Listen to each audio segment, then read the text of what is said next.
Eddie, always a bit of drama. I mean, you've had a little bit of time now to process what we've just witnessed. Leigh Wood boxing so well, then bang, we know what can happen. Just an unbelievable fight. I mean, Lara started very well, hurt Leigh Wood early in the fight, and then Leigh Wood just boxed the perfect fight from maybe the third round, gave him every single round after that, just boxed beautifully, hurt Lara repeatedly, wore him down to the body. Lara almost looked like he was on the verge of sulking because he couldn't seem to get hold of Leigh Wood. And just Leigh Wood started to gain confidence and sense that Mauricio Lara was hurt, and he just tried to step on the gas a little bit too much. He got a little bit greedy. He traded up left hooks. And Mauricio Lara said, in the build-up to this fight, if you switch off against me, you will go to sleep and the fight will be over. And that's exactly what happened. Ben Davison threw the towel in. Again, it's always a hard one. When he's in the corner, he's got to make that decision. Leigh Wood bitterly disappointed. What did you think of that?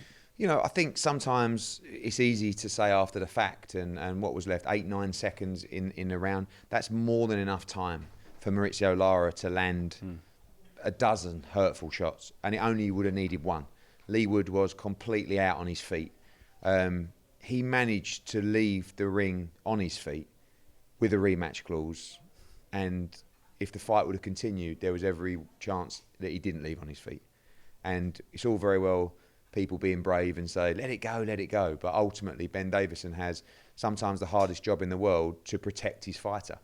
And Leigh Wood was in no position to continue in that fight. In fact, I was surprised the referee let the fight go on because he was out on his feet. But that was a tough decision, and it was probably a 50-50 for the ref. And Ben Davison would have just looked at Mauricio Lara, ready to pounce, and one shot was all it would take to end his career. So I'm happy to see him safe and well in the changing rooms. One early, one rather than one late, obviously. Absolutely. Is the mantra.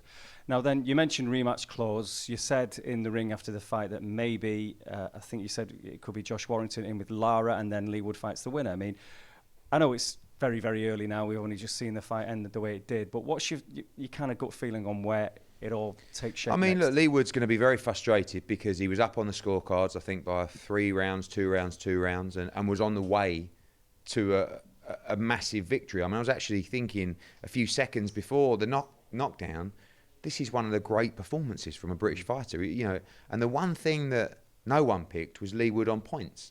And I thought, actually, I think this could be the way the fight's going. He'll feel like he can beat Mauricio Lara. It really now, the decision lays with Leigh Wood. Does he want to get back in, fairly soon, and going back into camp fairly soon and rematching Mauricio Lara, or does he allow Josh Warrington to fight Mauricio Lara and he's contracted to fight the winner? That's how that would play out. It's tremendous fights all round. But Mauricio Lara is a 24-year-old Mexican world champion who has come over to the UK and beaten Josh Warrington in Leeds, and also beaten Leigh Wood in Nottingham. He's the #1 featherweight in the world. It's an unbelievable story. And he's so exciting to watch. But you're going to see him again. And you're going to see him in the summer. Well, we've just been in his dressing room. It's a very happy dressing room, Absolutely, as you would imagine. Yeah. And he's a bit in love with the UK. So he's quite happy, obviously, coming here whenever he gets the nod. And I don't think he cares who he fights, does he? No, but at the same time, he's going to be, borderline king, borderline royalty in Mexico tonight. And obviously that would mean that he could have a big fight in America as well. But he has a huge profile here. There's some big fights, big money for him here. And we got 2 featherweights that want to crack. That was the main event. There was plenty of drama and action throughout. Obviously, Dalton Smith in with Billy Ellington. I mean, Ellington was incredibly tough, and Dalton had to grind through that in a way, get another 12 rounds. There was that. I mean, again, you go through the card, pick out the standout moments. Yeah, I mean, Ellington, I thought, did very well. Was very tough, took a lot of punishment from Dalton Smith. Good 12 rounds with him. Obviously, we know he got cut. We still aim for April 29th for Dalton Smith against Sam Maxwell and Terry Harper against Cecilia Brackhouse. I thought Gary Cully was outstanding. I mean, he's going to be in a big step up on May the 20th in Ireland.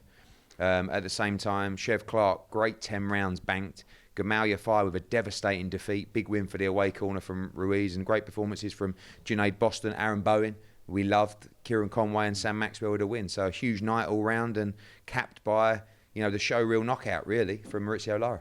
So from Nottingham, I know you have a lot of time off, Eddie. So what's next on the agenda for you? Yeah, well, next up, obviously, we're going to be focusing on, where are we now? Okay, March the 4th, we'll be in Liverpool. So we'll be in Mexico, sorry, for our show out there in Culiacan. Obviously, a place I've always wanted to go. March the 11th, we'll be in Liverpool with Callum Smith and a big card there. March the 18th, we'll be in Newcastle for a next-gen card. Then we have a week off, which would be nice. And then we'll be at the O2 Arena for the return of Anthony Joshua, which will be incredible. And it's a massive April. April the 8th, we'll be in San Antonio for Jesse Rodriguez trying to become a 2-division world champion. Big undercard there with Akhmad Aliyev against Tapales, and a great fight between Ray Ford and Magdaleno. And Galauya fight will be announced for that card shortly. April the 22nd, Joe Cordina against Rakimov in Cardiff, world title fight. It's going to have drama just like you saw tonight. And April 29th, we're going to be, of course, in Sheffield, subject to Dortmund Smith's cut. And then into May, where you'll see Taylor Serrano in Dublin and much more. And hopefully Canelo Alvarez against John Ryder in Mexico. Any update on the Dublin one? Because I know, again, you've said the other day, it's very, very unlikely. Croke Park, obviously, the arena is booked anyway, isn't it, for that? That's pretty much nailed on now, is it? Yeah, we could go to Croke Park, but I think timing-wise, cost-wise, all things considered, I think we'll be in the 3 Arena, and we look set to announce that this week. Thank you very much, Eddie. Cheers, thank you.